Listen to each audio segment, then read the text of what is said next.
You're listening to the Surgeons of Horror podcast. Hello, welcome to the Surgeons of Horror podcast. Its purpose is to dissect horror films, both old and new. I'm your host, Saul Muerte, and we're going to be kicking off this particular podcast and looking at Stuart Gordon's From Beyond. Those of you that have listened to our previous podcast, we're doing a bit of a kind of a salute to the late, great Stuart Gordon and some of his work. We've already looked at Reanimator. This is the second one that we're going to be burrowing up and having a look at. Before we do, I should probably introduce my sidekick for the podcast for this particular episode, and it's none other than Oscar Jack. Welcome aboard, Oscar. Do you feel that, Saul? Something's coming. Yeah, beware. There's entities good flying all around us. Little flying worm sperm creatures. Yeah, that's what podcasts are, isn't it? yeah, always. They flood through the sky. Yeah, that's right. We're our own little flying sperms, kind of reaching into your ears. Now that's an image that's never going to shake. We've got you on board, and we're going to be doing 4 of the movies that Stuart Gordon did, and 3 of them are very much embedded into the Lovecraftian work that he reproduced. This is the second one. And when I touted the idea to the Surgeons of Horror team, a la Mission Impossible style, it felt only right that your name should come up, because I know that you're a particular fan of Lovecraftian's work in written form. And yeah, it seemed like only the right thing to do to bring you on board. And I guess that's why I'm going to pass it over to you, because we were saying this off record, but for listeners out there, the movie From Beyond is based on HP Lovecraft's short novella, which is also called From Beyond. It's about 4 pages long. You'd think I would have gotten around to reading it, but I haven't, which is poor on my behalf. But that is why I need an expert on my side to kind of bring that to fruition. So in a nutshell, Oscar, what is the context of the novella that H.P. Lovecraft is writing about for this? So the original story, which was written in 1920, and I don't think it was released for another 10 years. So it's kind of past his initial wave of short stories and kind of novellas that were really borrowing from a lot of his contemporaries, as well as sort of people he admired. It really kind of starts going into a period of his writing career that really starts showing the hallmarks of what ends up making it so foundational. So the short story itself, as most Lovecraftian and Lovecraft stories, is all from a unnamed narrator's perspective, whose friend, whose name is Crawford Tillinghast, he essentially is a scientist and philosopher who has been working on this machine of his. And reading through it, it's a really quick little break, kind of fantastic little story that really delves into this other world, the From Beyond, where there are creatures and senses and really all of the building blocks for the film are in this short story. Okay. With Crawford Tillinghast kind of being substituted in the film for Dr. Pretorius. Okay. So they've kind of switched it out a little bit, because in the story, Crawford is very wealthy. He is working alone on this project, and he's the one who invents it. He's the one who basically falls to its madness. Yeah. And our narrator thankfully escapes. Okay. We don't get the great opening. We don't. He doesn't lose his head to jump ahead just a little bit, but he does. He dies. The character of Crawford dies from a stroke. Okay. And it almost feels like that the opening of the film almost feels like the short story in its entirety. It absolutely has that kind of vibe, because it's quite a long opener for a film as well, isn't it? There's a lot to unpack that's going on and get your head around, because maybe this is a good point for me to kind of come in and talk about my experience of From Beyond, because again, it's one of those ones that I definitely watched probably watched it, if I'm going to hazard a guess, it was early 90s. So after a little while it had been released, it would have definitely been from a video rental store, good old VHS rental store, and being completely blown away by this movie and thinking a bit of a WTF moment with it, and probably wasn't really at the right kind of age to really appreciate or understand it in its full. But it sat with me, and it's interesting kind of re-looking at it now because I haven't watched it since, and until we've come around to doing the podcast record, and very much was in the I'm loving this film. There's a lot going on, and it evokes everything for me, which was what was so great about that mid-80s period. So that's kind of where I was coming from with it more recently. I think I grew to appreciate it more this time round. How about you when we're coming to the film, Oscar? When did you first watch it, and what were your memories from it? Well, for the first time that I watched From Beyond, I kind of have to jump to the first time I saw Reanimator, which I hadn't seen until a couple of years ago when they played it as a part of the Graveyard Shift at a horror program that they were doing at the Randwick Ritz. Yes. Which is phenomenal. They played Reanimator on the big screen. It absolutely went off. The screams when the head scene, the head attempting to give head scene. Yes. The screams in that cinema were really truly something special. It was just like a packed place. It was really wonderful. And basically after watching that, I was like, I need to watch more. What else is there? What else is there? That's great. So I basically hunted down, ordered blindly a Blu-ray copy of From Beyond. It arrived, and I sat down with all of my housemates of the time, and we watched it. I was blown away. I watched it again the following night. Nice. And it that really, says something. From Beyond's, it's got a lot. And actually, as I was sitting down to rewatch it for this, I thought my perception of when I had first kind of watched it was that it was a long movie, but it's not. It's about 86 minutes. Yes. But the feeling of length that I had came primarily from just how much batshit crazy stuff is in this film. Yeah. Because it moves at a clip, and there's just so much. It's really packed in. Yeah, it really is, and that's something to.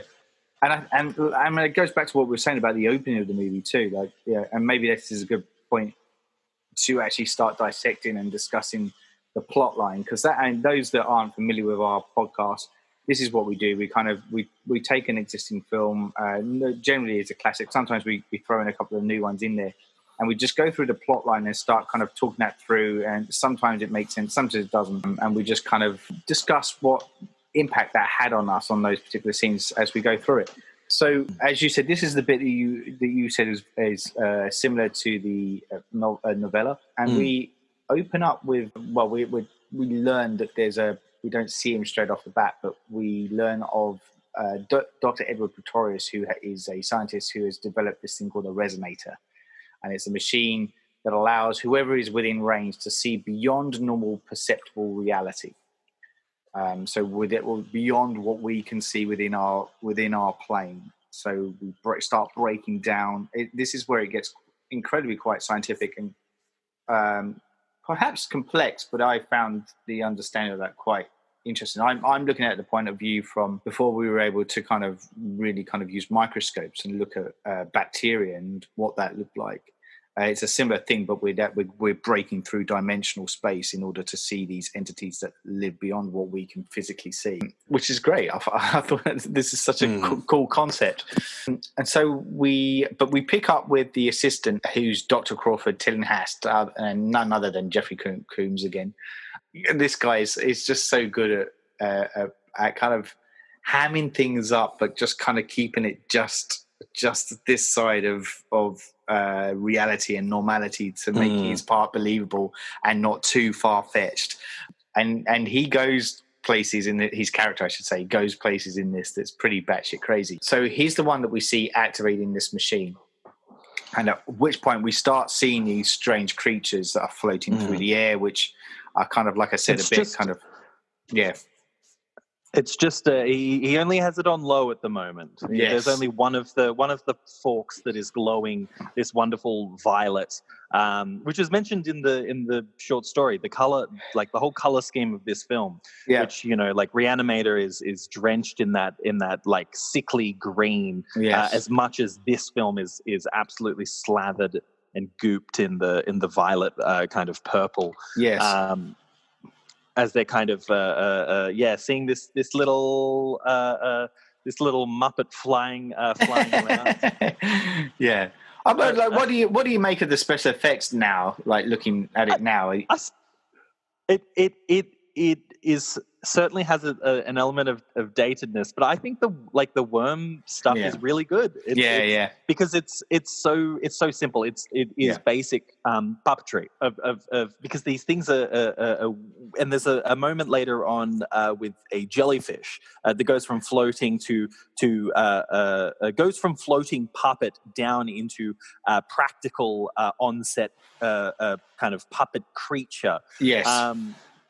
And I think it sells. I think it sells the world. It's definitely an aesthetic and has a little bit less. Though the kind of the camp and kitsch is still kind of there. Yes. Less kitsch, more camp. Yeah. But it's certainly less than Reanimator. 100%. And I'm a big fan, and maybe it's my upbringing, but I'm a big fan of that kind of real creature effects thing anyway. And so, and I guess that's what I meant about the nostalgic element that kind of is brought to mind, and we did a podcast on Life Force, the Toby Hooper film, and that one felt a little bit dated with its effects, whereas this one I felt is a bit kind of past one. I only mentioned it because the timelines are very similar as well. So and this one works, I think. So yes. Well, there's so much practicality in all of the effects in this film. It's all pretty much practical in one sense or another, whether it be puppets that have been kind of used the blue screen and comped into a particular shot. But for the most part, it's all real things that they're all touching and running away from and being bitten by.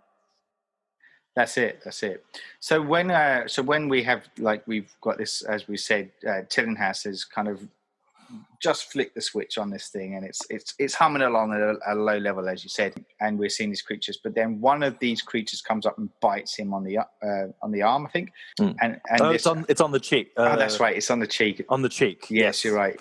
Yes. So he has this thing kind of bite him on the face, and then he kind of runs down out of the room, and he's banging on this door, calling for Pretorius to come and switch the machine off. At which point we are greeted by Pretorius, who's in his apartment room, I guess. Like, a lot of these things it's his special room. It's his special room. Yeah, we don't see inside at this point, do we? No. But we can see that he's otherwise engaged with a lady, and he's not interested. He's busy, and he's trying to get busy. Tillinghast is saying, "But I'm seeing things. There's stuff in there, and we've done it. Yeah, it's actually working." And he's claiming the machine effects on his brain are giving him an orgasm of the mind, and this piques good old Pretorius's intrigue, and so he then goes up with Crawford to kind of find out what's going on. And at this point, it just goes really nuts, and Crawford is able to kind of basically escape the attic laboratory with a fire axe to kind of get out, because everything's just going crazy. So talk about that component. Well, the kind of the centerpiece of the short story is the inventor of the resonator, in the story's case, Crawford, inviting his friend over to witness what he has done. Yeah. Whereas for this one, we kind of jump out as things are escalating between the two, and we jump over to a neighbor and her little dog. Cat. Yeah. her little fluffy dog that runs up and runs up into the house as she kind of like any nosy neighbor with a good excuse goes deep inside of the house, calling out for her little dog Bunny. Yeah, this kind of very woman who looks like almost out of a completely different movie, as she kind of discovers the dog scratching at the attic door, and as she kind of comes up to pick it up, the axe comes smashing through the other side as Crawford goes fleeing out, bypassing the woman, just leaving her in the dust as he runs out and is promptly taken by the cops. Yeah. And apparently Pretorius is dead, as we see, been removed from his head with a bloody stump that the dog is licking and lapping at. Combs is like out of his mind. He runs out screaming, because it feels like it really does. It feels like the end of a Lovecraft story. Yes. He's someone who's seen something beyond his comprehension, and it's broken him to a certain extent. Yes. But he's kind of run out, and he seems just mad. Yes. Which I think is a really phenomenal. It's a great opener. It's a really appropriate opener for this film as we kind of jump in, and it's wonderful seeing these two actors again. From Reanimator kind of jumping in, soon to be joined by a third alumni. Yeah, you're right. So we have Crawford kind of being arrested basically for the murder of Pretorius, so they think he's the one responsible for his death, and evidently mad, so he's committed to a psychiatric ward, and this is where, as you said, we meet the third alumni, Barbara Crampton, screen queen, heroine, I should say. And she is playing Dr. Catherine McMichaels. And it's clear that her interest in Crawford goes beyond just being a doctor and he's a psychiatrist essentially. And there is the way she looks at him and is introduced to him, you can see that there is something else at play. So she's interested in something else, and it slowly obviously becomes apparent what that is. So after Crawford basically kind of gives his account of Pretorius's death again, and from his point of view, and this is where Catherine conducts a brain scan. Because she's kind of convinced there's something else going on, as we said. This is where she notices that there's this pineal gland, which apparently is this kind of strip right in between the brain, where the cerebellum is, and it's grown in size. And so she's like, that's not right, something. So she's convinced there's something else going on and wants to know more. And so she's able to sign him out under her care. And she believes that, more importantly, she believes Crawford is innocent. Yes, so her whole kind of motivation is that we hear is that she doesn't believe that schizophrenics should be locked up. It seems to be kind of the basis of her research is what seems to be affecting Crawford. And there's this really nice moment that's almost like the Silence in the Lambs scene with Clarice approaching Dr. Lecter. Yes, that's right. She's looking into all of these different rooms as she goes on. There's one, the first man is an old man who has tears coming down his eyes as he's looking up and kind of muttering to himself, which seems to be the one that affects her the most. She sees another guy who's kind of, going insane. And then we get like maybe one of my favorite shots in the film. She looks into the third window, and it's like a patient who is naked on the ground, hunched over, masturbating. Yes. But the way that the shot kind of happens is that it's at this really this really interesting angle, and he kind of throws his head backwards from this crouched position. Yeah. And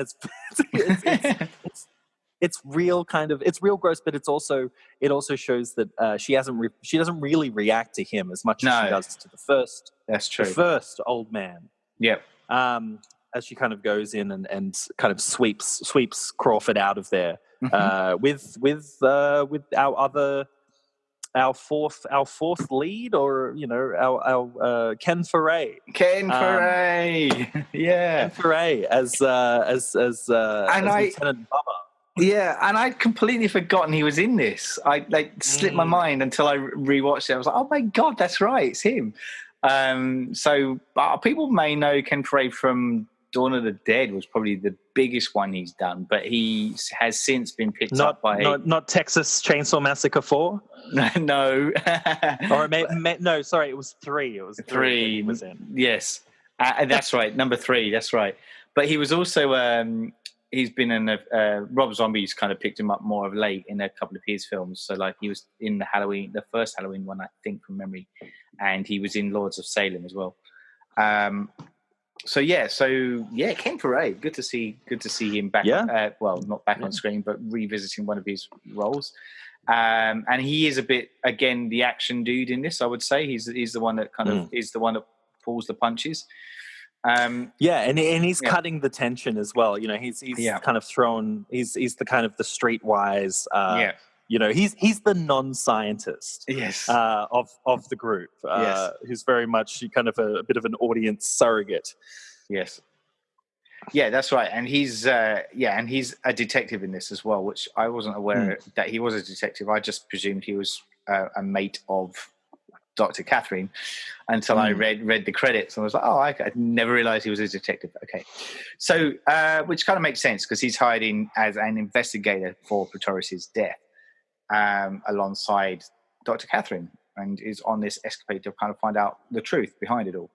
The big plan is that they want to take Crawford back to the house where it all began. And Crawford just thinks they're a bit nuts in doing so, but he begrudgingly goes along with their plan. So they turn up at the house, and they need Crawford there because he's the only one that can reactivate this machine. In doing so, he warns them, and in doing so, he says like crazy shit's going to happen, and crazy shit does happen. When warns them not to move. Yeah, warns them not to move. They won't be able to see you if you move. That's and I liked that touch too. So it's kind of like kind of breaches on the whole kind of sound impact on.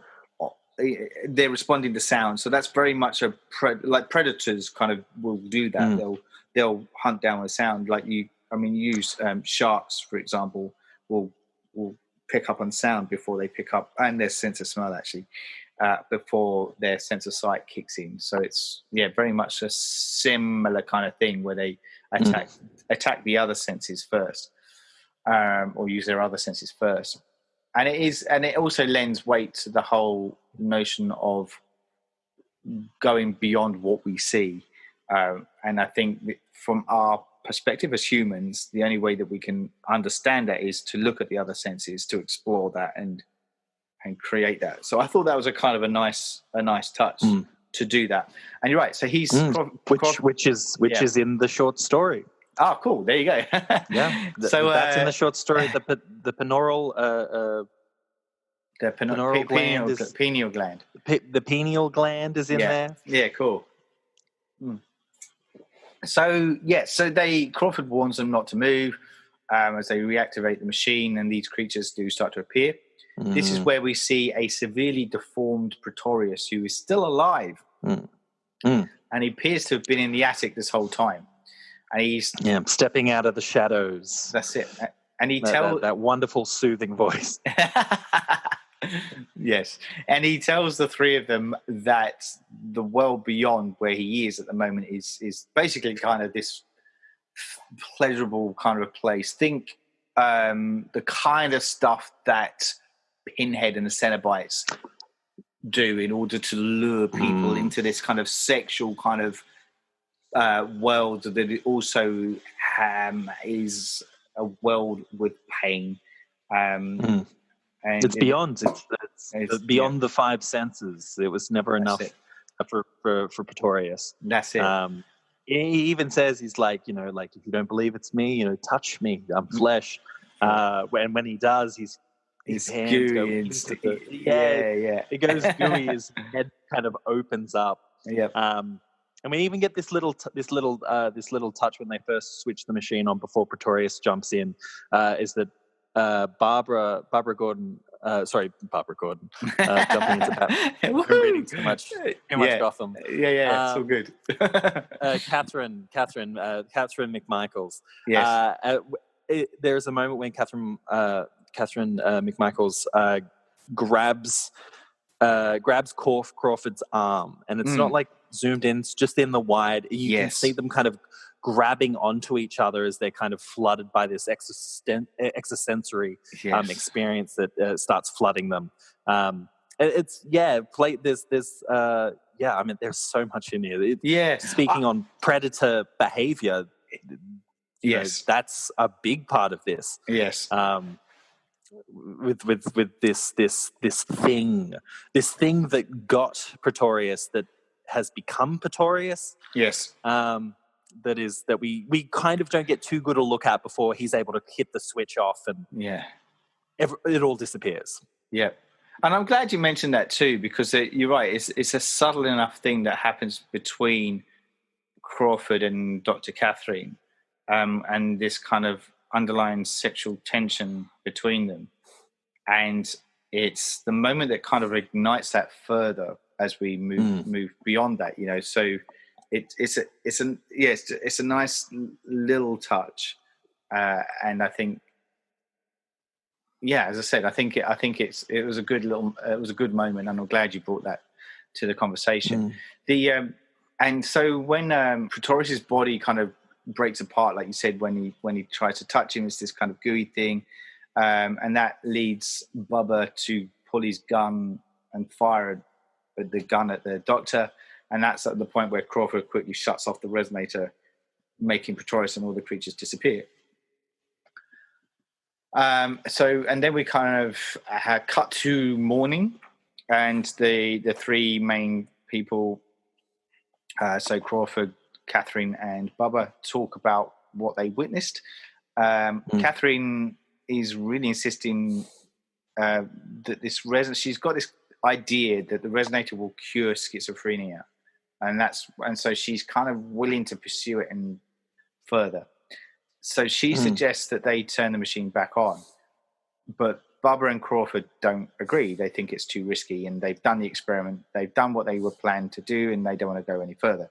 And they all agree to just go to sleep in the house, which I thought was a bit strange.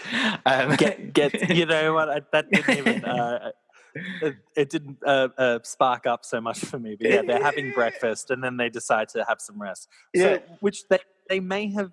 Well, they may have slept. Yeah, exactly. True. Yeah. But I did find it's not safe to drive with so little sleep. That's it. Okay, I'll give you the benefit of the doubt. I just thought, like, if you've seen something crazy like that, and particularly as Crawford, when it first happened, went out screaming like a bat out of hell, like, you'd think he wouldn't be willing to sleep there. But anyway, that's an aside. So they do agree to go to sleep, and but they've all got this kind of weird headache kind of pain that's going on. And maybe that's part of it too. So like they're feeling like their senses are being overwhelmed, and they are being kind of succumbing to this kind of sleep-induced state. So while they fall asleep, Catherine then gets up in the middle of the day, whatever time it is.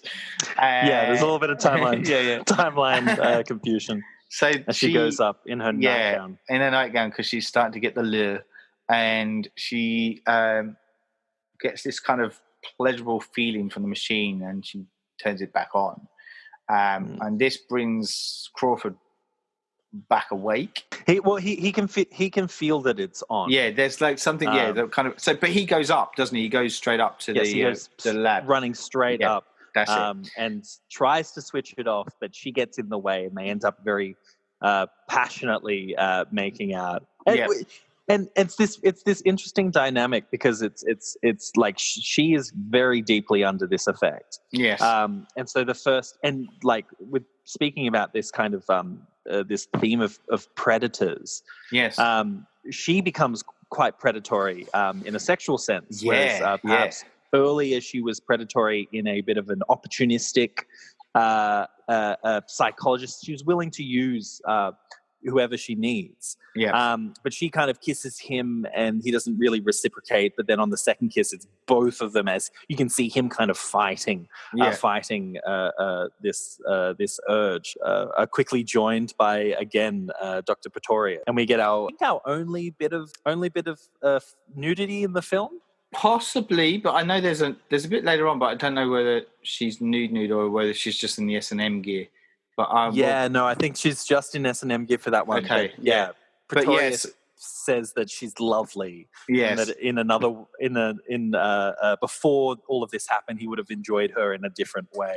Yeah, and this is an echo of the reanimator scene from the decapitated head moment, which was always like Richard and I discussed it in the last podcast, and there is this kind of rapey feel about it, which is really uncomfortable. And it was the one scene from Reanimator that felt awkward to me, but in a way, I still like that moment. That it makes me feel awkward, if that makes sense. So, and this is similar kind of. We had the cinema was jumping out of their seats when that scene was going on. Because it's awkward, and you're just like, no, I don't want.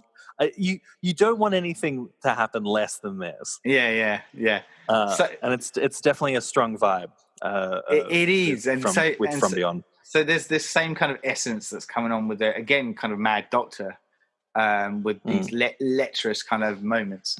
And he, you're right. He's kind of admiring her body, and this is where, like the two main couple are in kind of this fit of ecstasy, as you said, and this mutated version of Pretorius is like incredibly slime-ridden. Like, every time we see him, he's even more kind of. His physical body is becoming less recognizable.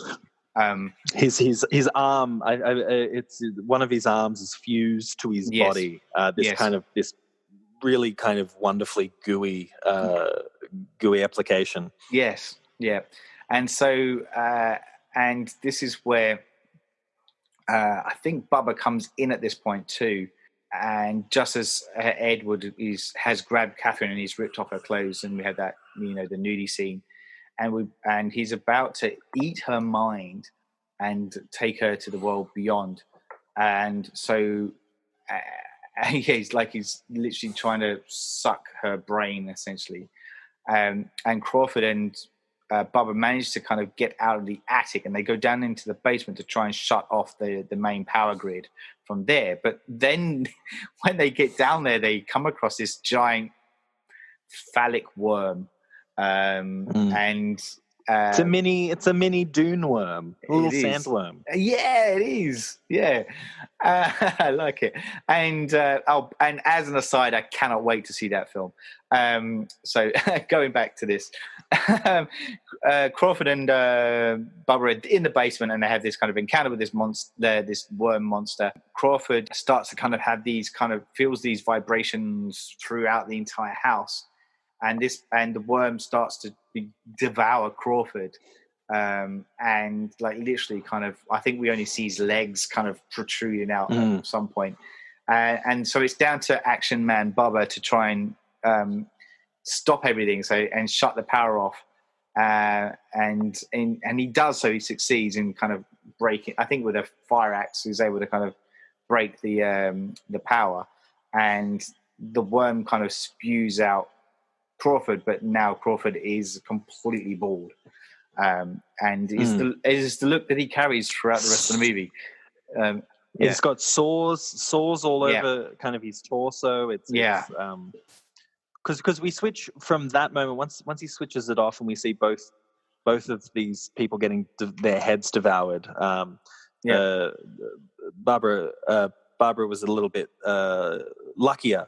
She got to keep all of her hair. She got her locks still. Yeah, it was a different monster. It was different thing. Was grabbing her. Well, it wasn't so into hair. One monster likes hair, one monster doesn't. Yeah. To each their own. That's it. Go on, because we jump in straight from there into Pretorius's sex dungeon. Yes. Which we've briefly seen earlier when they first got to the house, and there was a bit of a videotape that one of them was playing. That's right. Of Pretorius with a woman, just like a woman he had kind of tied up and was kind of hitting her, and definitely pushing past any kind of notion of safe words or anything like that. It kind of feeds into this narrative where the world wasn't enough for him. And we actually have, I think, there's kind of an interesting thread there, because we have Dr. McMichaels saying, I don't care about his personal life. He was a genius. I don't care about it. Yes. And it has this kind of this element that we what we're willing to excuse, what we're willing to this kind of fanaticism about geniuses, and about this kind of apologetic. It doesn't count. When someone is so kind of brilliant, nothing else really matters. Kind of the more we go into this movie, the more you're like, maybe it does matter. Maybe humanity is important, and that this kind of detached, psychopathic kind of view of humanity, and this pursuit for power and pursuit for more can't really bring you anything else other than turning into a big gooey monster. It's interesting. There's a big concept in here about obviously mutation, but the advancement of the human species to go beyond what we currently know, and its advantages, or the lure of what those advantages are. But obviously there's a massive disadvantages that then soon outweigh those advantages. And in the pursuit of science, how far do you go? And that's a very common thread, particularly when you look at Reanimator and this movie, between the two. I find it really interesting. And this is the complex situation that the three of them find themselves in, because Dr. Catherine is really quite ashamed of the way she was behaving in that previous scene, and now she's like, we need to go, we need to not be here anymore, and is in line with the other two. Bubba's the one that says, like, we need to leave the house, and so he says, like, we've got to go now. And there is a bit of an indication like Catherine is still a bit kind of hesitant, isn't there? So well, she's hooked on the experience. She wants to do it again. She says, I believe she says something along the lines of, I need to do it by myself. It was other people that made it go wrong. That's right. I can do it. And then we get this great line from Bubba saying, you may be a scientist. Oh, wait, no, wait. I want to get this right. I wrote it down. Bubba goes to Catherine with all this kind of talk that she's having, and he says, you might be a scientist, but right now you're acting like a junkie. This kind of, and she's got this look, this kind of, she's hungry for it. Very, very kind of age-old science fiction. It's you were so obsessed with what you could do. You never stopped to ask whether you should do it. As he's, we've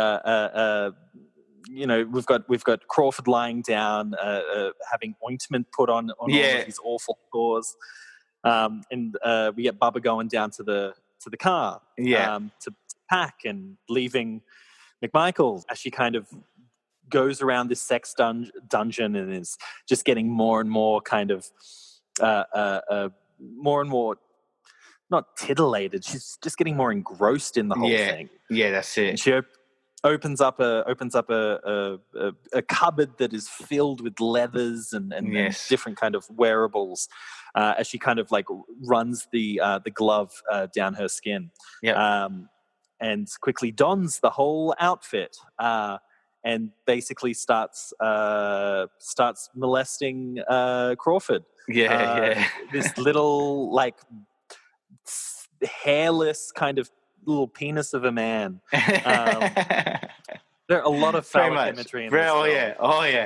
Very much so. Oh boy. It's interesting that she was able to find some gear that was her size, though, wasn't it? Really, like, you know, sure. just Pistorius he's well stocked. He obviously had a lot of clientele, different sizes. So she's fully experiencing the lust factor right now, and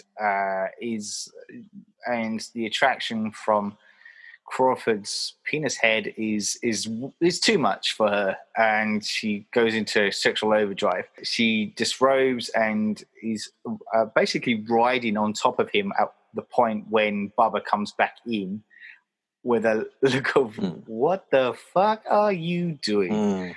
Grabs her, pulls him off him, shows him to one of the ceiling mirrors, you know, showing her what she's become. And I believe it's at this moment that the machine turns back on by itself. By itself, that's right, exactly. And it does. It turns back on, whether by itself or by the Pretorius entity from beyond. It's never said, but it comes back on. And in doing so, Crawford and Catherine suddenly attacked by these little bugs, flies. They're creatures. It's a swarm of things up in the attic. They start being covered in them. Yeah, and it's starting to eat the flesh. Well, the idea is that they strip the flesh of the victims, and they're starting to try and attack. And this is the point where Bubba turns up, pushes them out the way, but in doing so, he's the one that gets completely devoured down to the bone. Except for the head, we get this good like kind of gooey, skeletally Bubba on the floor. And in a move that I wasn't expecting, because right now this sequence feels like the climax. Yes. This does. Feels it's because we've already, you know, we've kind of come across Pretorius multiple times now. If this is him kind of coming back, where he kills Bubba. He starts kind of taking down Crawford. McMichaels is being kind of like pulled in by his one of his appendages. He's not a human person anymore. He's kind of he doesn't have any. There's no legs or real arms or anything now. So he's got like a long neck. Yes, he's got this. It's this kind of weird multi-limbed kind of creature. It's like kind of like trollish. Like it's an utterly alien.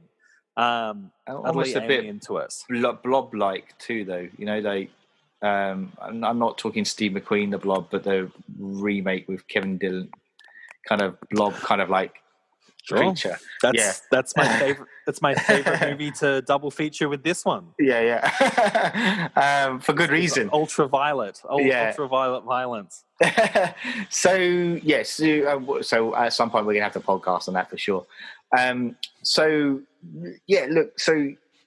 Pretorius, you're right. This feels like the moment where the Pretorius kind of character is this is the big enemy, and this is this is him fighting back, as you said. Crawford is trying to fight with Edward, and he manages to succeed Catherine. But then this moment happens where his enlarged pineal gland comes out the front of his forehead like an antenna. Which is something out of Star Trek. I felt like this kind of like real modern kind of, I'm still talking like the Next Generation kind of period of Star Trek moment, which is kind of you're not expecting it at all. It just was like, what? Yes, it is. It's one of the first big. It's probably the biggest kind of like, wait, what the hell? Like, because it's this new element that's just been dropped in. Yeah, and we kind of have it in and out for the rest of the movie, but it's it's kind of the culmination of this really kind of it makes sense. It's been set up that we've had the CAT scan. We've kind of you see it like in its shape. Yeah. On the CAT scan, a scan at the hospital earlier. That's right.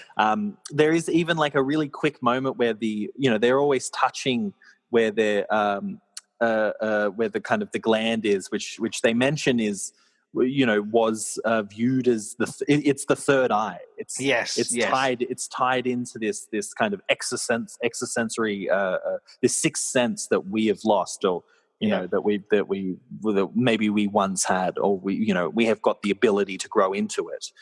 But the fact that it literally bursts out of his like a little mini chest burster, out of his forehead, it kind of wiggles around. It's again, and it also looks like a little penis. I know. I was just about to say that. So it's again kind of playing with the whole kind of phallic imagery, and there is something about the sweeping statement that all men think with their dicks, and this is literally what is happening. It looks like his dick is coming out of his brain, and that's how he's thinking. So maybe there's a commentary there for another podcast. But weird moment, and it kind of and a cool moment too that really kind of sets this film apart from any other film I had seen. And I think this was the moment, like going back to when I first watched it, was the moment where I was just like, "Whoa, this film really is something completely different to anything I've seen before." And so we had this kind of weird moment where that happens, and then at which point, with a distraction, Catherine is then able to short circuit the machine using a fire extinguisher repeatedly on it. And again, it's basically the coldness of the fire extinguisher kind of cools everything down, shuts off the energy. So they're able to get out and back to this hospital, and this is where we pick up like kind of pretty much the latter half of this movie. Catherine at this point is being evaluated for her insanity, as she's trying to explain. Again, it's a role reversal of where Crawford was at the beginning. So she's now the one saying, "No, this shit is real," and they're like, "Yeah, what are you talking about?" And she is blamed for by this doctor character, Dr. Block, police for the evening's events. So, and this Dr. Block then orders Catherine to get shock treatment, as she believes she's completely gone cuckoo. This is where she wants to perform an autopsy on an undead Crawford. No, Crawford is not dead. Oh, sorry, no, he's not at this point. Sorry, I beg your pardon. Yeah, that's right. He's kind of comatose.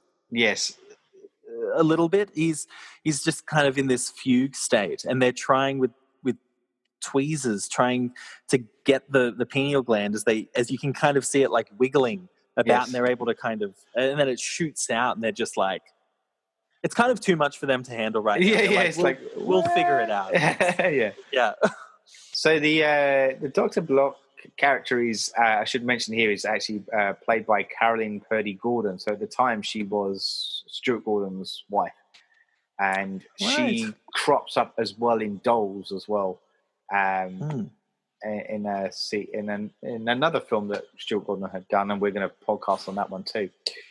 So there's this moment. Yeah, sorry, he's not undead. I stand corrected. He's comatose in this kind of state, but his pineal gland is very much alive and kicking, and it's this thing that kind of pokes out to kind of greet them, and there's a moment where, is this where he then attacks, or is that later on? No.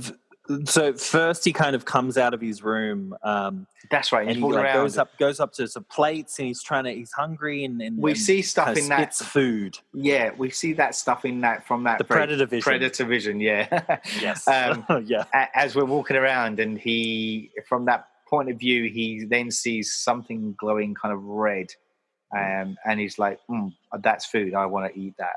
And at this point, is it Dr. Block that finds him? Or is it? Yeah. Dr. Block comes on in.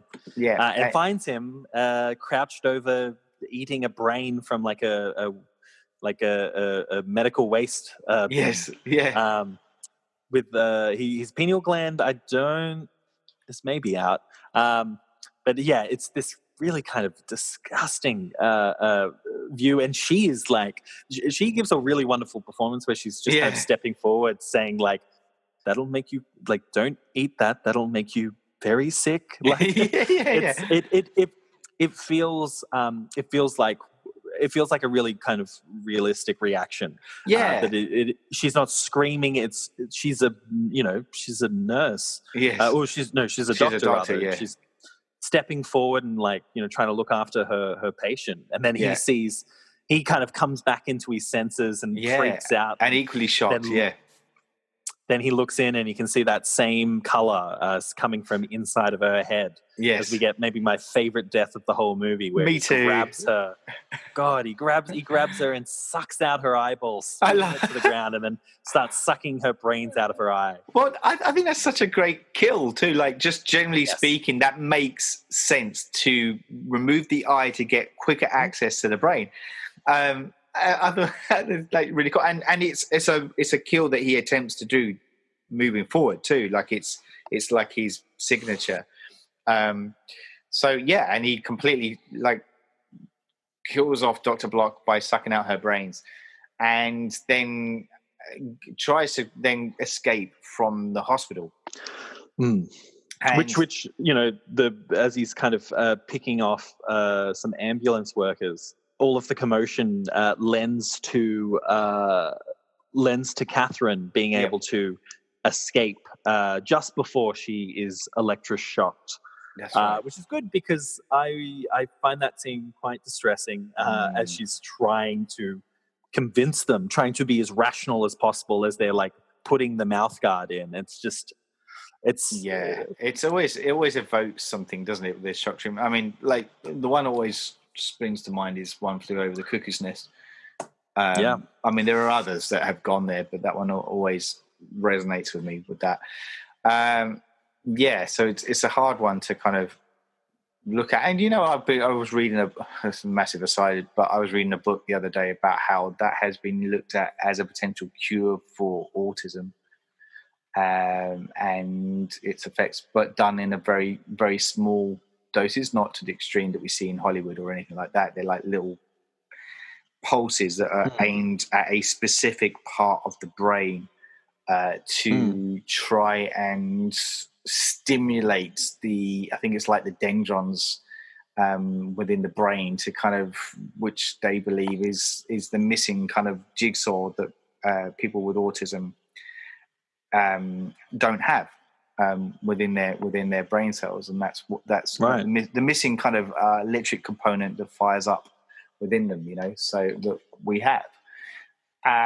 So it's still used today, is my point. But in Hollywood, it tends to be used to the extreme, and that's what we've kind of seen there. And it always does evoke this kind of really horrible feeling. So yes, you're right. Catherine is able to escape because of Crawford's actions elsewhere within the hospital. She manages to then get into a car and drives off. At which point, Crawford we do not see any of Catherine's escape, which it lends more questions. Because not just with the escape, but what she kind of shows up at the house with, because we follow Crawford a lot more as he's kind of taking out some ambulance workers, and Catherine shows up, escaped out of the back to the house with a bomb. With a bomb, with a bomb, some TNT. It's explosives. I don't know where she's got them. All hospitals stock up in that stuff, don't they? Isn't that the whole? Sure. Yeah. It's kind of insane. Bumped into Heath Ledger's Joker and borrowed some of his kind of TNT stuff, and that's it. There you go. I'm keeping the Batman theme going. Yes. So she escapes. Crawford sees her escaping, and he jumps into the ambulance of the ambos that he has kind of killed off. Essentially, there's 2 or 3 of them. Oh no, it's 2 of them, isn't there? And he leaves the guy strapped to the stretcher. Yeah, he's like a drug user. Yeah, he's not interested in him. He's going nuts. He's infected. He's not. His brains aren't good. So we're going to move on. So he escapes in the ambulance following Catherine.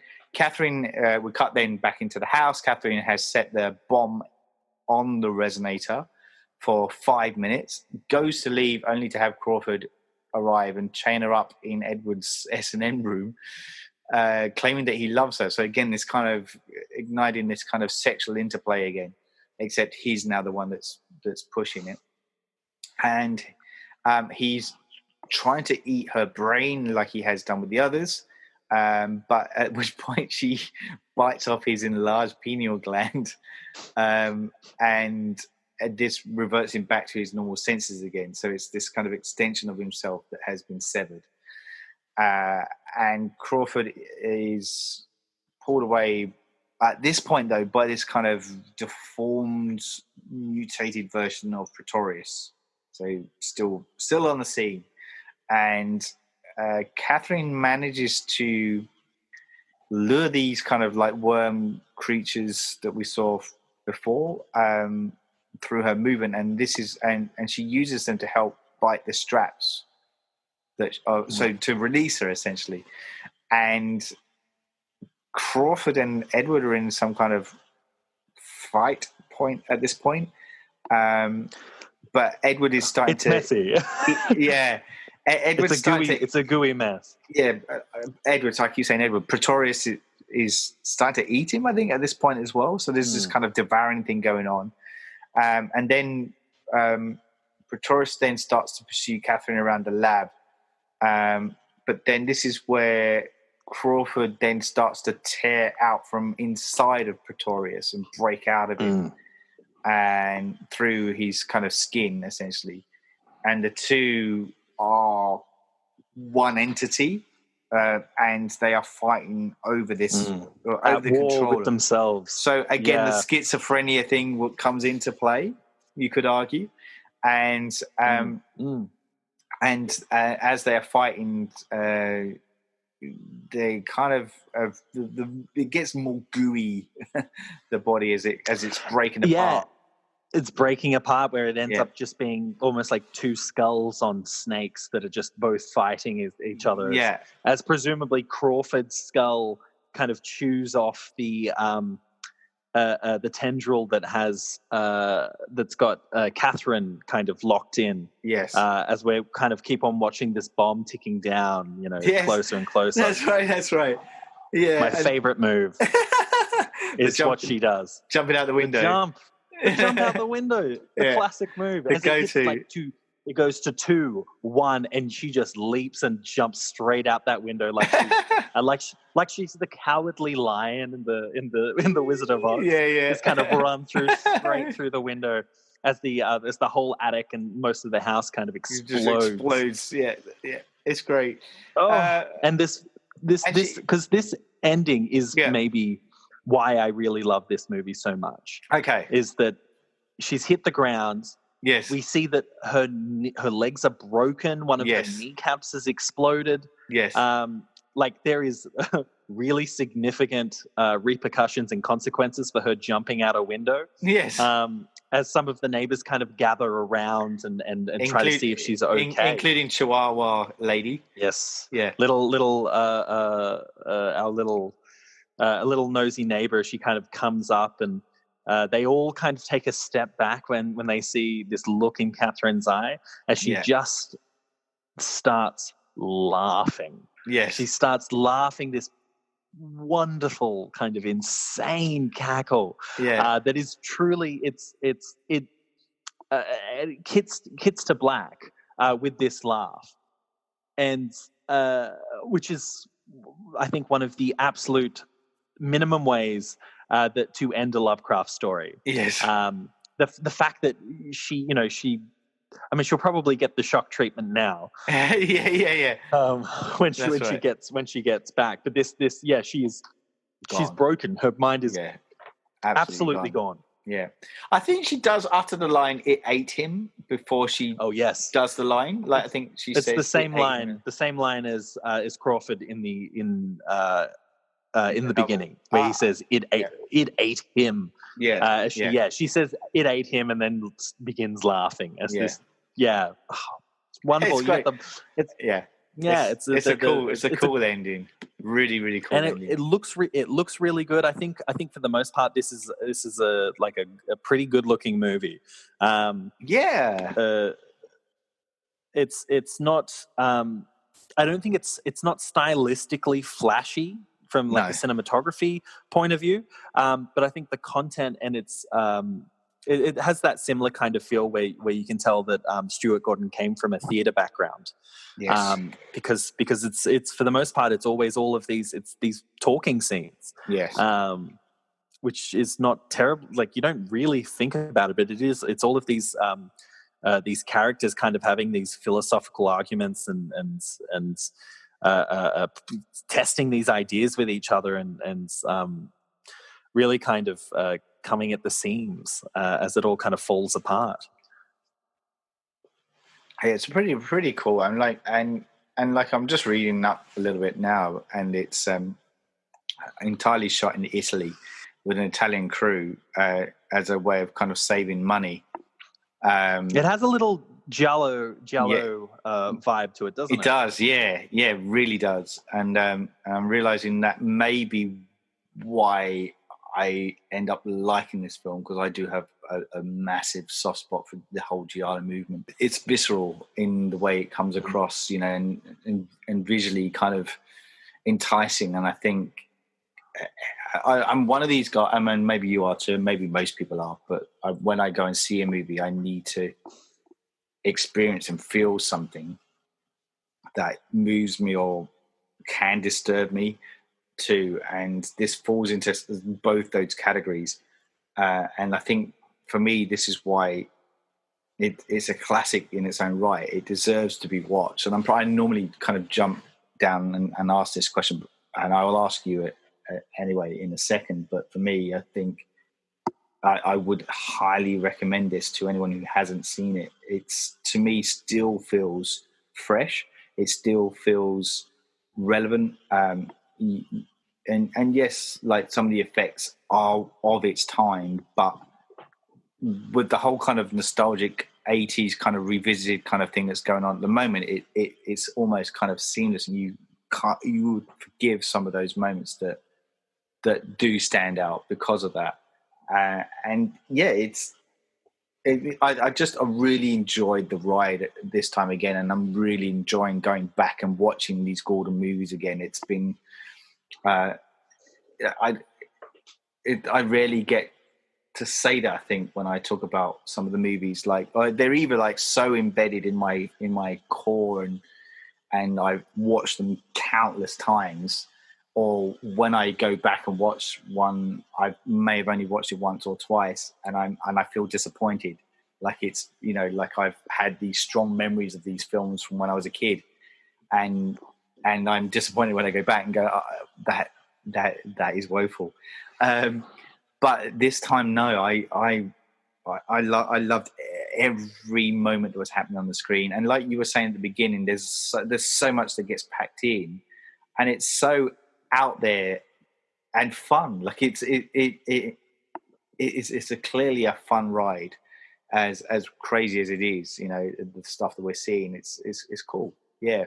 And it does marry on from Reanimated. We can see that it's that next step on for Stuart Gordon in his movies. Like like we said with Reanimator, he obviously had a feel for Lovecraft. He would go on to do Dagon, which we're going to talk about in a couple of episodes' time. He did do, I can't remember which one it was, but he did one of the novellas in the Masters of Horror as well at some point, which was a Lovecraftian film, novel as well. So it's, look, he's definitely got a big passion for it. And I'd argue that nobody has quite produced Lovecraft to the cinema screen as well as Stuart Gordon has. Mm-hmm. Yes, I 100% agree with that.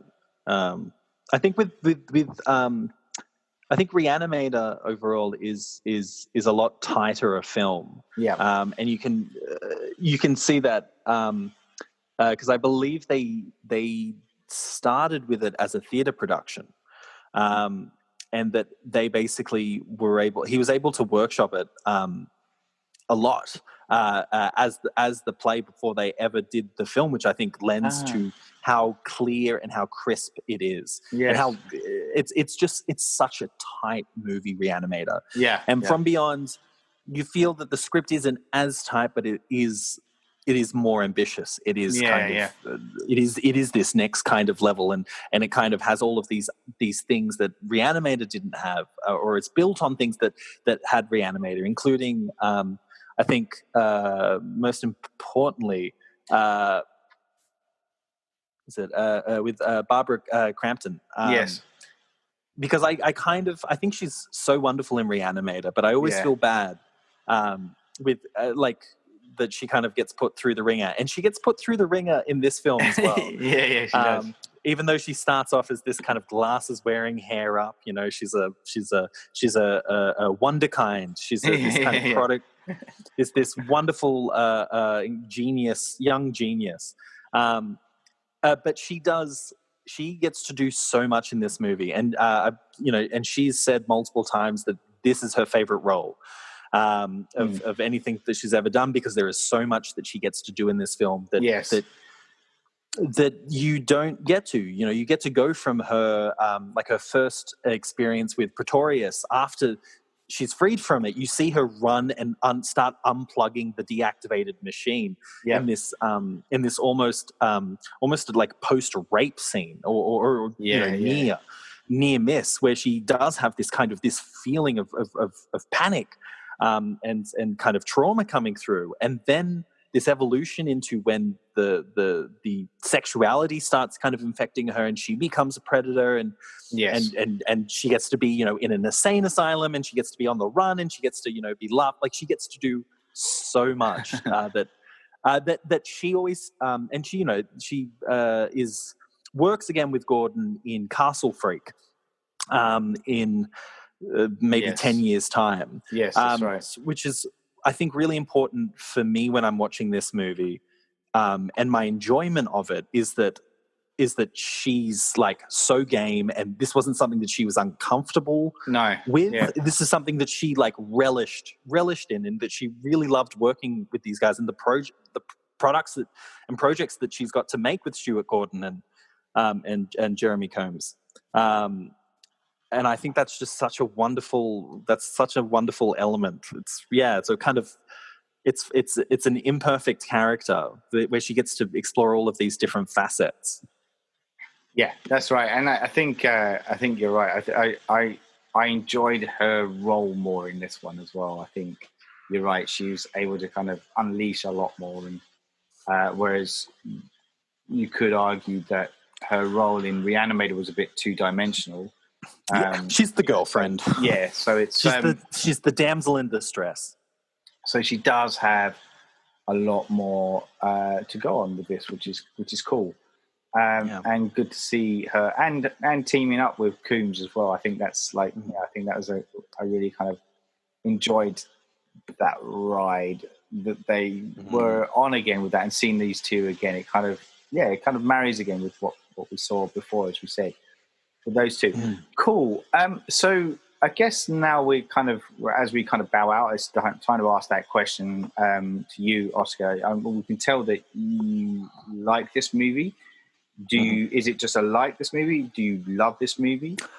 I know. I love this movie. I think it's so much fun. I think it is visceral. It is interesting. It's incredibly unique. And out of most of I think it's one of the better films of its kind of ilk from the 80s. Yes. I think it's absolutely in the upper echelon of, there's a million kind of gooey splatter kind of films, but this one has like both the kind of wonderful special effects, as well as the interesting ideas, as well as a director who is interested in the characters, which I think is the thing that lets down most horror films, is when there is a director who doesn't give a shit about these characters. I'm a big fan of this movie, and would 100% recommend it, and have recommended it to many people. Particularly in a double feature with the 80s Blob. Yeah. I think. Well, I haven't done that, but I'm definitely going to do that upon your recommendation now, because and it just it strikes me as a good companion piece. So I'm glad you have mentioned that as well. So so look, I think like for me, as I said, like upon viewing this for the more recently, I've fallen head over heels in love with this movie again, and I want to go back. I need more. I need to go into it. I need to feel it. I need to feel that. And I think that says a lot about the film. It's a good ride. So you got it from us. Two of the surgeons have kind of cast our thoughts. We've dissected and we've discussed the movie From Beyond by Stuart Gordon, and as we have going through the journey of some of his movies, and we highly recommend it. So if you haven't seen it, do go check it out. If you have seen it, what are your thoughts on it? Do let us know. Do you agree with us in that it's a bit of a hidden gem and it deserves a bit more love and praise? Let us know on the usual social platforms. Until then, I am your host for the podcast series. My name is Saul Muerte, and I was joined by Oscar Jack. Always a pleasure to be here. Humans are such easy prey. I love those little lines you come out with, man. Thank you very much. And goodbye. You're listening to the Surgeons of Horror podcast. Music supplied by Peter Nezik. For more discussions or podcasts, head over to surgeonsofhorror.com. or head over to our Facebook and Twitter sites for the latest news and updates.